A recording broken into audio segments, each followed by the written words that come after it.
Hey everyone, welcome to my new YouTube video about Davinci Resolve, and today I'm going to be showing you how to add a subscribe button on video in Davinci Resolve.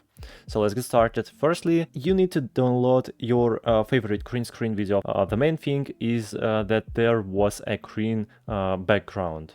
And now just drag and drop this video onto the timeline. Okay, so the next step you need to do is select this clip and go to the Fusion tab right here. The next step, press Ctrl plus space shortcut and this window will appear. And now let's type here Ultra Keyer. Click on Add. Now hold the Shift button and with the left mouse drag and drop it right on this line.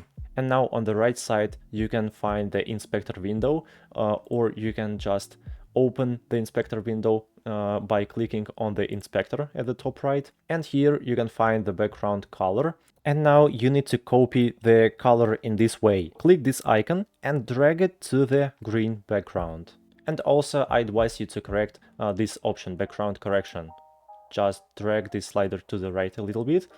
And now go to the edit page. And finally, let's move this video to the second track. And as you can see, that's all. Now you can click on this button and transform it. Move it to the right, for example. And that's all. Let's see the result. So, hope this video was really helpful for you. Please subscribe to my channel and like this video. Thank you so much for watching. Goodbye.